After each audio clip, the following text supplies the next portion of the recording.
नमस्कार साथियों। जय हिंद, जय भारत, जय उत्तराखंड।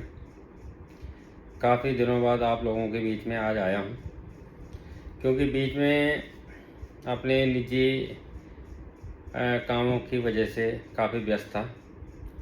तो ना तो कुछ कहीं से फीडबैक ले पाया और ना इतना टाइम मिला कि आपको कोई सूचना दे पाऊँ। तो आज थोड़ा सा टाइम मिला तो सोचा आपको कुछ चीज़ें बता दें, आपसे कुछ बातें शेयर कर लें। जैसा कि मैंने आपको पहले भी बताया था कि इसमें जांच एजेंसियां इन्वॉल्व हो गई है। आपको सबको पता है कि सागा ग्रुप, जिसका मालिक समीर अग्रवाल था, उसकी 7 सोसाइटी हिंदुस्तान के अलग अलग राज्यों में कार्य कर रही थी और वो सितंबर, अक्टूबर, नवंबर, दिसंबर तक लगभग एक के बाद एक सारी बंद हो चुकी है। और इसमें लगभग जो आंकड़े सुनने में आए हैं, लगभग 35 से 40 हज़ार करोड़ का गबन हुआ है या ठगी हुई है। तो इसमें लगभग हर राज्य से लोगों ने एफआईआर दर्ज कर रखी, धरना प्रदर्शन हो रहे हैं और जांच एजेंसियां भी इसमें अपनी जांचें चालू कर दी है। उत्तराखंड में भी हमने आपको बताया था कि जैसे कि हमारी मुलाकात डीजीपी साहब से हुई थी, तो उन्होंने भी अपनी जांचें उस समय की चालू करवा दी है। उसके बाद एक दिन फेसबुक पेज पे उन्होंने बताया था कैसे कैसे उन जांचें चालू कर दी है।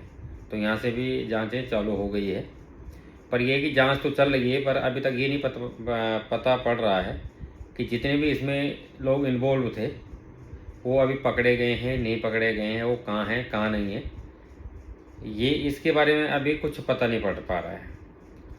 दूसरा, मैंने आपको ये भी बताया था कि हम लोगों के द्वारा जो भी हमने संगठन संगठित किया था और जो भी लोग आपस में यहाँ पे मिले थे, तो यहाँ से पीएल भी डल चुकी है। जो भी ब्रांच मैनेजर हैं, जितने भी इसमें ब्रांच मैनेजर थे, उनकी सबकी सहमति से और सबकी सहभागिता से, क्योंकि उनके कहने से ही और उनके कंट्रीब्यूट से ही केस डाला गया है, पीआर डाली गई है और वो भी तकरीबन 25 तारीख को डल गई थी, ये भी आप सबको पता है।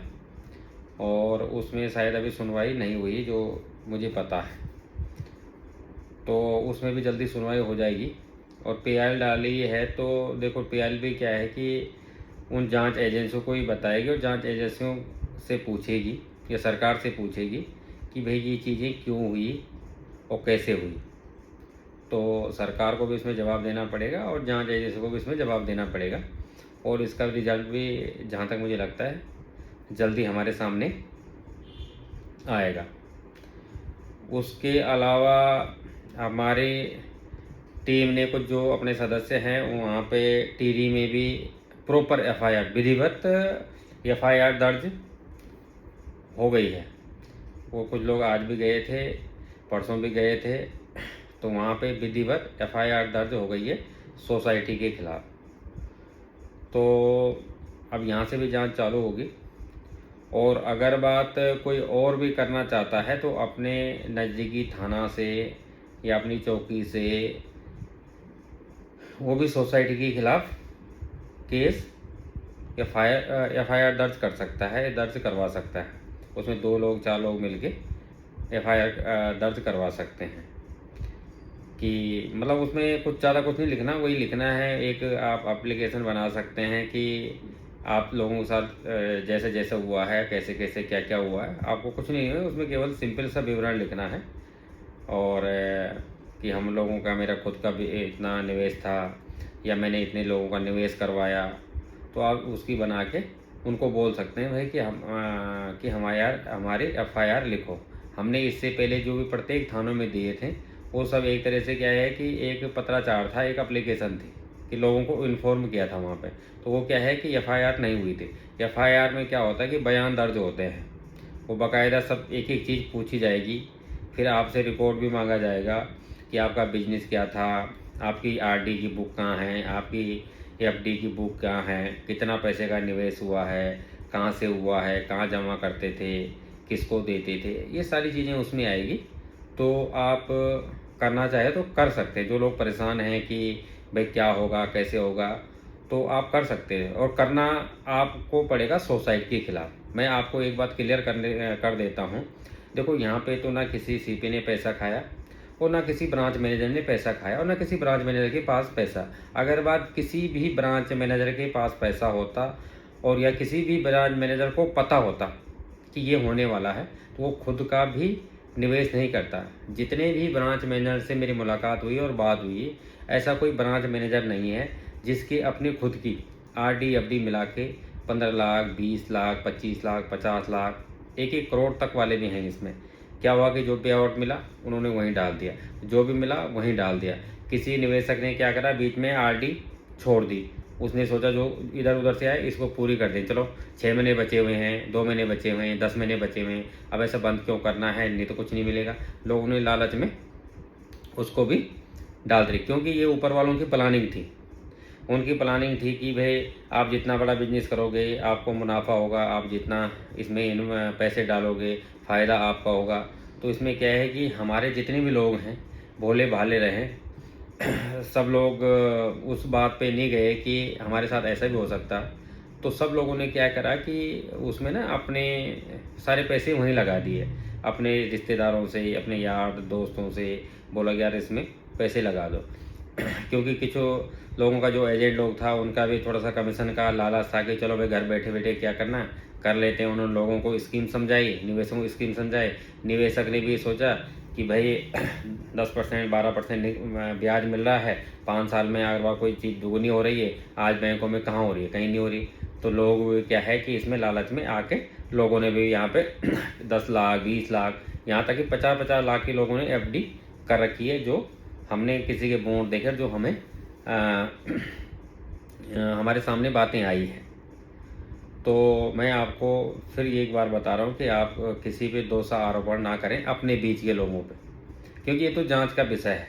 क्योंकि जैसे आप लोग ठगे गए हैं वैसे ऊपर वाला भी ठगा गया है। अगर बात उनका कुछ होता, वो आज साथ खड़े नहीं होते, धरना प्रदर्शन नहीं करते, आज परेशान नहीं होते। और किसी, मुझे नहीं लगता जितने भी लोग यहाँ पे हैं सीपी, जो जितने भी हैं, मुझे नहीं लगता कि किसी के पास पैसा है, बिल्कुल नहीं है। तो हमारी लड़ाई हमने इनसे नहीं लड़नी है, हमने लड़ाई लड़नी है उनसे जो प्री प्लानिंग करके हम लोगों के बीच में आया, हम लोगों के बीच में बिजनेस समझाया, और कुछ टाइम पीरियड के बाद यहाँ से चली गई। ये तो उनका क्या सोची समझी रणनीति थी कि पहले थोड़ा थोड़ा इन्वेस्ट करवाओ, उनकी मेच्योरिटियाँ दो, एक बार मेच्योरिटी आने के बाद लोगों से ज़्यादा इन्वेस्ट करवाओ, लोगों को कमीशन का ज़्यादा लालच दो, लोगों को इधर घुमाओ उधर घुमाओ, लोगों को जाल में फंसाओ, और जितना पैसा हो सके उतना पैसा इनसे खींचो, और उसके बाद यहाँ से हो जाओ दफ़ा। तो ये सारी की सारी गलतियाँ उन लोगों की हैं, और वो बचने नहीं चाहिए, और किसी भी हालत में बचनी चाहिए। उसके लिए हमें क्या है, एकजुट होकर एक दूसरे का साथ देना है, एक दूसरे के समर्थन में खड़ा होना है। और जब हम सब लोग साथ रहेंगे तभी हम उन चोरों तक पहुंच पाएंगे। आज कुछ भी मुझे कुछ चीज़ें सुनने में आई कि किसी सीपी ने या किसी निवेशक ने ब्रांच मैनेजर पे इधर क्या बोलते हैं रुद्रप्रयाग साइड या उखीमठ साइड के मतलब एफआईआर दर्ज करवा दी। एफआईआर दर्ज हो जाएगी, उसको पूछा भी जाएगा, ठीक है। अब वो लोग जिस पे आप केस कर रहे हैं, वो लोग तो क्या है कि अपने बचाव में लगा रहेगा, अपनी चीज़ों में उलझा रहेगा, ठीक है। वो अपने डाटा देने में उलझा रहेगा। तो और वो सब चीज़ों में उलझा रहेगा, तो वो वहाँ तक कैसे पहुँच पाएगा, या वहाँ तक उनकी लड़ाई अपने कैसे लड़ पाएगा कि जो पैसा लेके भाग गए।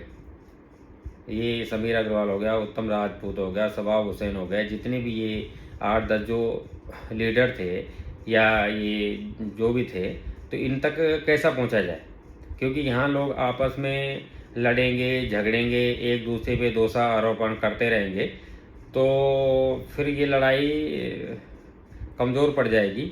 और जो पैसा लेके भाग गया वो लोग भी यही चाहते हैं, वो लोग चाहते हैं कि ये आपस में, क्योंकि उन्होंने जाल इसी तरह बुना हुआ था कि हम ऐसा कर देंगे, ये लोग आपस में लड़ेंगे झगड़ेंगे, और पुलिस प्रशासन भी इन्हीं को पकड़ेगी भाई, इन्हीं को 2-4 में हो सकता है जेल भी डाल देगी, इन्हीं से धन उगाई करके जो भी करेगी और उन तक वो पहुंच नहीं पाएंगे, क्योंकि हर चाहे जांच है जैसा कुछ है, अरे आप इसमें प्रेशर नहीं बनाओगे तो कौन पेन ले रहा है, वो भी यहीं तक इसको ख़त्म कर देगी, बहुत मुश्किल हो जाएगा। तो हम लोगों को एकजुट होके आपस में दोषारोपण न करके उन तक पहुंचना है। ये बात मैं फिर दोबारा से यही बात कह रहा हूँ। तो जो लोग भी अरबा ऐसा मन बना रहे हैं कि भाई मुझे ब्रांच मैनेजर पे केस करना है, या कोई निवेशक बोला मुझे इस पे करना है, तो उसके केस करने से आपको पैसे नहीं मिलने वाले, और उसने भी कोई जानबूझ के आपके पैसे नहीं लगाए। कोई नहीं चाहता कि मैं इसके पैसे लगा के वो पैसे चले जाएं, क्योंकि हमारे यहाँ पे इतने ईमानदार लोग हैं, इतने लोग हैं। आज तो मुझे लग रहा है 90% लोग ऐसे ना शर्मिंदगी महसूस कर रहे हैं, जबकि उनका कोई दोष नहीं है। वो ये चाह रहे हैं, वो ये सोच रहे हैं कि हमने इनके पैसे लगा के हमने कितनी बड़ी गलती कर दी। वो अपने आप को गुनाहगार महसूस करने लग गए। हाँ, वो लोग आधे से ज़्यादा लोग बोलते हैं कि हमें बाहर निकलना मुश्किल हो गया है। तो आप लोगों की कोई गलती नहीं है, आपको डरने की ज़रूरत नहीं है, आपको अपने आप को गिल्टी फील करने की ज़रूरत नहीं है। ठीक है, आप भी उसके शिकार हो गए जो ये लोग ठग लोग आए थे, आप इनके झांसे में आके आप लोग भी इसमें फंस गए हैं। तो हमें इससे बाहर निकलने के लिए एकजुट होना है, एक दूसरे पे दोष नहीं देना है। जब जांच हो जाएगी, दोष तभी माना जाएगा जब जांच होगी। अभी तो हमारा टारगेट ये होना चाहिए कि जो यहाँ का पैसा गया, हमें उन लोगों तक पहुँचना है। हमें ये बात करनी है, या तो चोर हमारे पैसे थे या सरकार हमारे पैसे थे, क्योंकि सरकार की देख रेख में ये सब चलती रहती है। जांच एजेंसियां भी भाई जांच एजेंसियां हैं या पुलिस प्रशासन है, भाई किस काम, सही बात है कि किस काम के लिए तनख्वाह ले रही है, ये सब देखने के लिए तो ले रही है भाई कहाँ क्या हो रहा, कैसे चल रहा। अभी बड़े बड़े बोर्ड लगे हुए थे, बड़े बड़े होर्डिंग लगे हुए थे, क्यों इन्होंने जहमत नहीं करी कि भाई ये चल रहा है, लीगल है, अनलीगल है, किसके अंडर में है, क्यों नहीं चला। चलो ठीक है, कोई दुकान खोल के बैठ गया तो भाई कुछ जांच एजेंसियां भी तो है कि उसको ये दिख रहा है कि दुकान जो है ये चल रही, नहीं चल रही, प्रॉपर चल रही, ठीक चल रही, कितने का बिजनेस कर रही है, किन लोगों से पैसा ले रही है, ये पैसा ले रही है तो कहाँ जा रही है, कितने लोगों को इन्वेस्ट करवा चुकी है अब तक। तो कहीं ना कहीं तो देखो इनका दोस्त तो है ही। तो हमें लड़ना है इनसे, शासन प्रशासन से, और उन ठगों से लड़ना है। तो इसलिए आप फिर कहता हूँ कि आपस में मन मिटाव न करें, एक दूसरे को दोषारोपण न दें। इसके अलावा और बातें,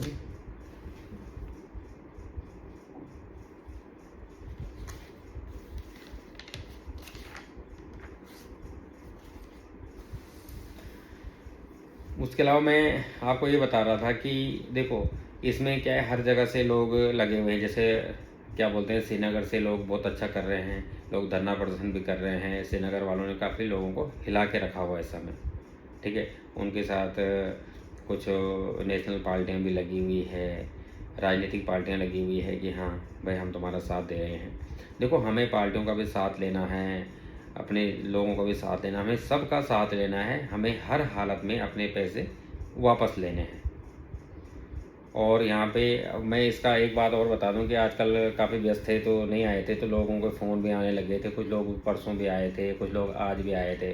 तो लोगों ने ये कहा कि भाई आजकल आप सूचना नहीं दे रहे, क्या हो गया, क्या हो गया, क्या नहीं हो गया, कहाँ आप लोग हैं, हमें तो कुछ भी नहीं पता लग रहा है, संग यहाँ कोई आ नहीं रहा। तो मैंने लोगों को बताया कि भाई देखो हमारा मेन काम था कि पहले हम लोगों को क्या है कि जो भी चीज़ थी हमें अपनी चीज़ें लिखित में पत्राचार करके जांच एजेंसियों तक पहुंचानी थी।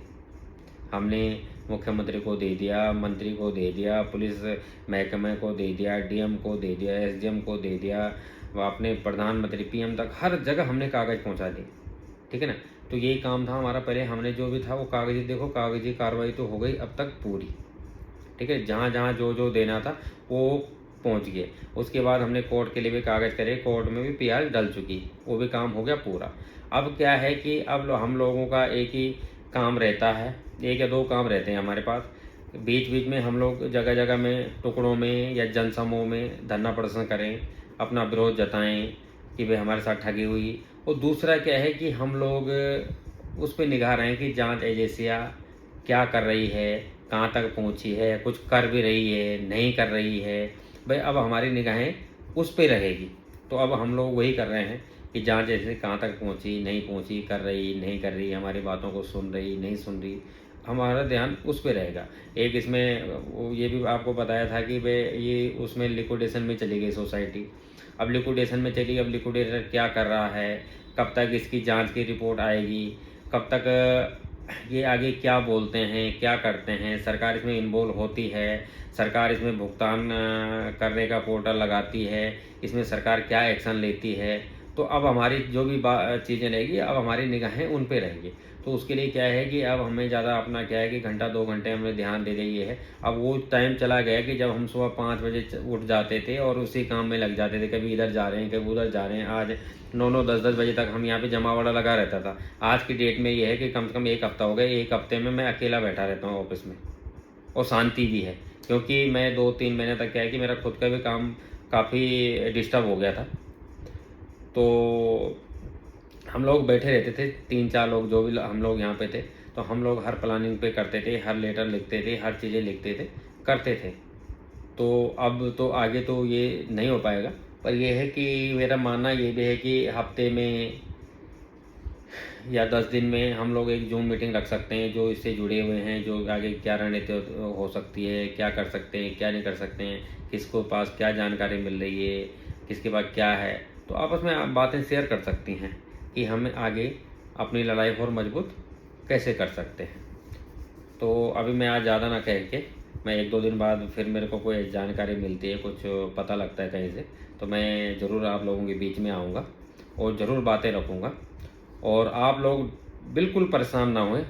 आप जैसे इसमें हिंदुस्तान, आधे हिंदुस्तान में है, कम से कम 40,000 करोड़ तो इन्वेस्ट पैसा डूबा हुआ। तो कम से कम 20 मतलब लाखों लोग हैं इसमें, लाखों एजेंट हैं और करोड़ों इसमें निवेशक हैं जिनके पैसा गया हुआ है।